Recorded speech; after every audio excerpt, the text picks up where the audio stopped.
Today I will start with commenting on a video and then I will answer to some comments. The questions in the comments are about, should I go on a Via Ferrata with a rock climbing shoe like this? Yes, the video. I've seen this video. Look how close they are of each other. The rule on Via Ferrata on verticals is, at least on verticals, is to keep 2 anchor points distance between yourselves, the climbers. In this video, you can see that they don't respect the rule. If after they now change the carabiners, they go up, as you can see. Let's suppose now the one in front, if he fails, he will fall on the climber below. He will hit that climber and he will force that climber to fall down as well. Not safe when you go with a group or in a pair. Make sure you keep 2 anchor points between yourselves. If at any time you have 2 anchor points between yourselves, if the climber on top will fall, then you'll be safe, because even if the Via Ferrata set deploys, the probability of that climber to reach and hit you and then push you down is slim. Let's see the comments I got. Hi, JetSetYourself, another amazing video. Thank you for that. Thank you.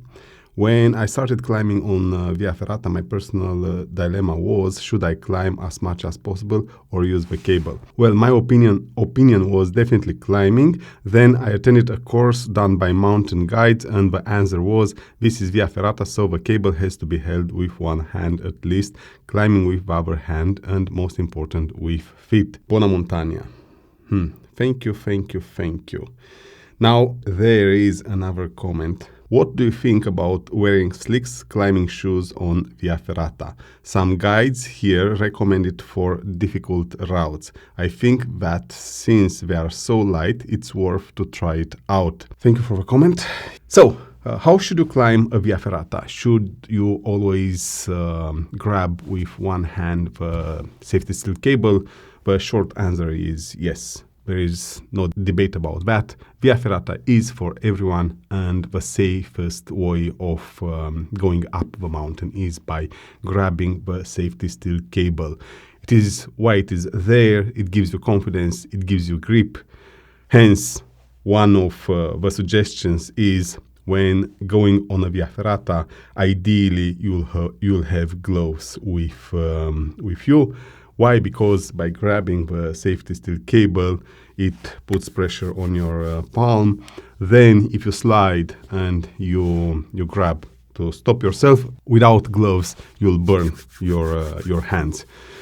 It's not a bad advice. It is actually recommended. Rock climbing a Via Ferrata should only be done by experts on the segments that allow that. Not any mountain allows climbing. On many of the routes, I'm myself holding the safety steel cable just because there is no other hold to grip. So as a go-to good practice, always hold with one hand the safety steel cable when you are progressing, and of course while you are doing the anchor point transition and so forth. As a suggestion, try to as much possible leverage your feet when climbing verticals and use as less as you can the upper body. Why? Because feet are quite well trained because we walk every day. Arms not that much, and if you burn out your upper body, in case you end up on straight verticals or overhanging sections, it might be that you'll make difficulty to cross them. Yes, pay attention to that. This takes us to the second comment. Well, it was a question, the second question. It is about, should I use climbing shoes or not on difficult routes? Now, we have to understand what difficult route means, because there are difficult routes with pegs and rungs, and then you have difficult routes with only the safety steel cable. This is important. I will tell you in a moment why. I was saying a moment before that when going on verticals, and not only, try to leverage your feet and use less the upper body. Same with horizontals. Try to stay as still and well fixed on your feet and not use the arm strength other than to keep yourself into position when you go on horizontals, and then to aid yourself when going on verticals, because you need for safe progression. I have here a couple of shoes. Let's differentiate them. This is a mid shoe. It goes over the ankle. It is meant to protect your ankle, avoid injuries, confers more stability to the ankle compared to this one here or this one. This is under the ankle. It exposes you somehow. On Via Ferrata, on the actual Via Ferrata, this shoe here is an overkill, because in reality, what it does, it makes your movements of the ankle more rigid, and maybe sometimes you need to leverage the ankle and you cannot because you have this covering it and making it stiff. Hence, my choice is under the ankle shoe when I actually climb Via Ferrata. But there is a thing about this shoe here. The way it is makes it versatile. You can safely approach a Via Ferrata, go same day or on your way to a Via Ferrata, or after that on a hike without worrying, and then you climb a Via Ferrata. Yes, a bit stiff, but you will successfully be able to climb a Via Ferrata. By the way, this is the TX5. And that's that. This is a very versatile shoe that serves you well in different circumstances there up on the mountain. Via Ferrata, hiking, mountaineering, approaching, and so forth. This one here, it is more specialized. It doesn't offer as much protection as this one. Plus, minus, they do the same when it comes to Via Ferrata. They are built plus minus identically. Again, when it comes to Via Ferrata, the sole is the only one that changes. This grabs better the rock. This one is more stable, more rigid. Again, it helps with scrambling, for example, and scrambling on wet terrain. These ones, they do well, takes for. They do well from La Sportiva. They do well on wet terrain as well, but these ones are way better. This one is from Salomon, again, under the ankle. I have also the mid version. They as well can work well on Via Ferrata, approaching, hiking. No issue with them. This one is more an urban shoe. It is from Black Diamond, and they say it is good for approaching when going and bouldering, for example. I use them around the city a lot, not that much on the mountain. Why? Because I think this one offers no protection. It is very stable.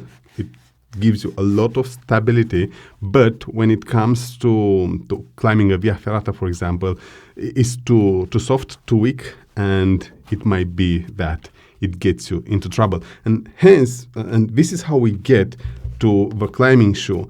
The climbing shoe is a specialized item made specifically for that purpose and nothing more, to boulder and rock climb.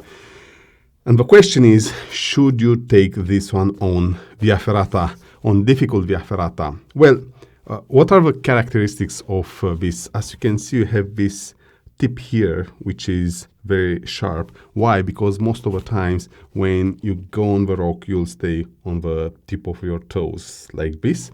Then you have this curved heel here, because many times it happens with this one that I have to fix myself onto the rock like this with the leg up. It helps, but is not the same as this. This shoe overall, all around, it is made to stick to the rock. And then, as you can see, it is the sole is quite hard, quite solid. When you put this on your feet, it ends up rigid and stiff. So here I have it. This is the shoe. My leg now is in an arch form. The shape of the shoe forces my leg to go arched. This makes it quite uncomfortable. The moment I fix the laces, it hurts a bit, it makes it uncomfortable. All my toes are together, which is good for rock climbing. This stiffness here, if I have to keep going on rungs and pegs or to keep walking flat, relatively flat surfaces, will make it painful. It is good, but not really. This doesn't apply with these shoes. They are comfortable. They give you all you need to just go through all the elements of Via Ferrata. But let's come back to the question. Should I take this shoe on a difficult route? Yes, if you meet these two conditions. It is an extremely difficult route, and then you don't have rungs and pegs, and mostly that route goes on the vertical.